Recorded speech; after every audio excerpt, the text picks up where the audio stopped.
Welcome to Harry's Hook. I am a journalist, big fan of boxing. I've written published articles on it. I also train and spar. Today, it's the Spence-Crawford post-fight breakdown. I'm going to be looking at where I was right in my pre-fight videos, where I was wrong or perhaps missed, while providing some analysis and commentary along the way. And lastly, I'm going to be looking at what I think could or really should be next for each fighter, and be on the lookout for some shoutouts. But first, if you enjoy this content, do me a solid. Like the video, subscribe to the channel.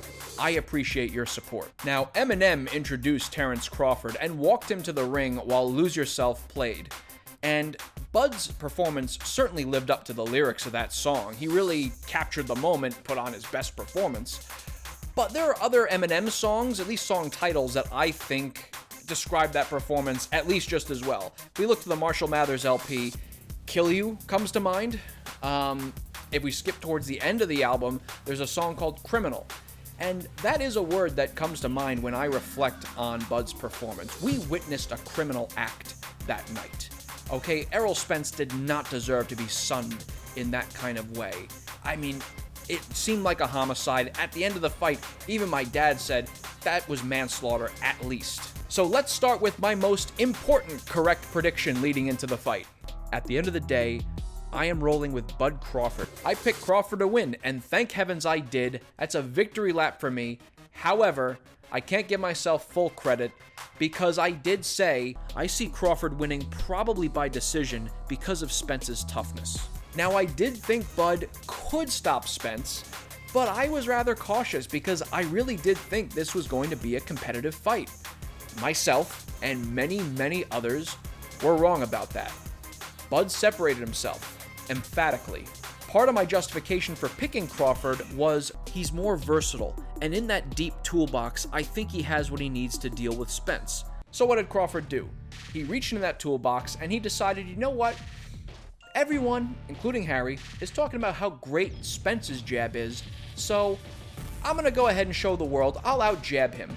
And instead of, throwing those flicking jabs out like I've done in a lot of fights, I want to fire a snapping power jab that stifles Spence's offense and just stops him from even getting the engines revved. And that brings me to another miss on my part. In my pre-fight video on the key punches, I predicted that Crawford's uppercut would be his key punch for the fight.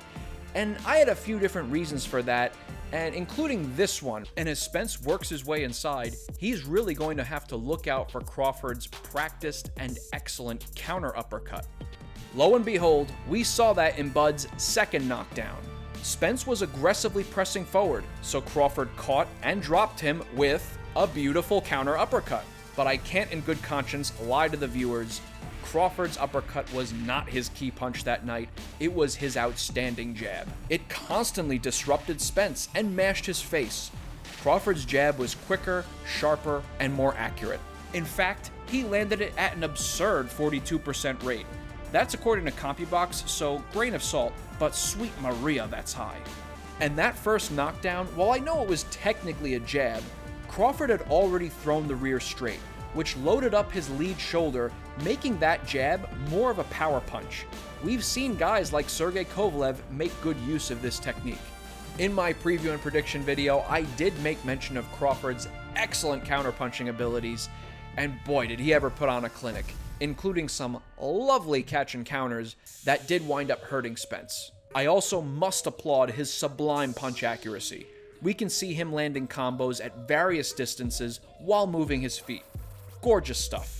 I also talked about Crawford's ability to handle that intense pressure that Spence brings. Crawford is well suited to handle pressure. He doesn't get flustered, stays calm in the pocket, knows how to turn, use angles, and he can move comfortably in both directions very fluidly. When Spence did manage to get inside, it was clear how calm and in control Crawford was, and his movement was also helpful with handling Spence's pressure. Now, I think maybe the biggest factor that I didn't really dive into much in my pre-fight videos was the athleticism. Now, I knew that Crawford had the athletic advantage, and that he relied on that a bit more than Spence, even though Crawford, we know, has a great boxing IQ and is extremely skilled. but I had no idea that the gulf in athleticism was as wide as we saw the night of the fight. Bud was not only quicker with better reflexes than Spence, he was stronger too. He bullied him on the inside. He would just throw Spence off of him or use his forearm to frame and maintain distance. Even though Spence has been a natural welterweight his whole career and is actually kind of big for the division, Crawford, who moved from 135 to 140 to 147, was the more powerful of the two. Now, what's next for the both of them? Maybe a rematch, maybe at 154. No, don't do it, okay? Whether this fight is at 147, 154, I don't care. I've seen enough, okay? That was an unmitigated beatdown. I just don't think that dominance like that gets reversed because you go up a weight class, okay? I'm sorry. Crawford is going to demolish Spence if they fight again. And really, for Spence and his health, he should not do a rematch, okay? Just move on. Now, I think the natural next matchup for Bud at welterweight would be against Jaron Boots Ennis, right? He is a athletic, undefeated, talented young fighter, okay? And it would be a fairly interesting fight in some ways, just because I think he would probably provide a few more problems than Spence did, just because of his sheer quickness and athleticism. I wouldn't pick Boots to win. Crawford is the more complete fighter, and I'm not picking against Crawford with anybody at 147. But Bud did speak to Hot 97, and he didn't really seem to show much interest in a fight against Boots. He wants something bigger. He did express some interest in potentially fighting Jermell Charlo, okay, so maybe they fight at 154, depending on how Jermell's fight against Canelo goes in September. Now, that fight could be interesting just because of the sheer size difference between the two of them, but I've never seen Jermell put on the kind of performance against that level of competition that Bud did when he just destroyed Spence. I think the very best outcome of a super fight is a dramatic, competitive, action-packed battle. That's certainly not what we saw, but I think the next best thing is a tour de force, virtuoso performance, and that's what we got from Terence Crawford, the pound-for-pound best boxer on the planet. For Spence, I know some have said that he should consider retiring. I know Stephen A. Smith said that he should retire. I think I'm more in the Teddy Atlas camp. Now look, I think if Spence wants to retire or is considering retirement, then he should do it and go ahead and retire. You are a champion. But I kind of think, I suspect at least, that Spence has more really that he wants to do in boxing. So I would agree with Atlas in saying that Spence should take at least a year off, okay? Keep training, but no heavy sparring, stay in shape, recover. That was a really bad beatdown. At the end of the day, I want a healthy Errol Spence. I do not want him to get in the ring before he should.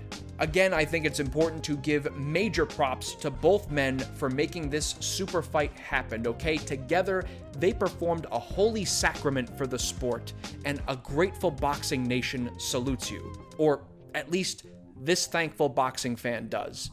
Lastly, when you gave me predictions in the comments on my Spence vs. Crawford preview video, I said you were on the books, and damn it, I meant it.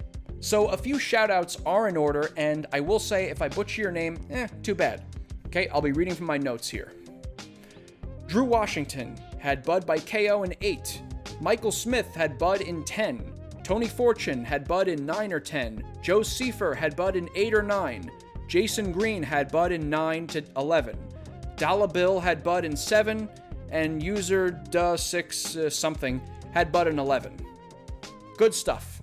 And that right there is Harry's hook. Let me know what you think in the comments. What did you make of Crawford's performance? What did you make of Spence's performance?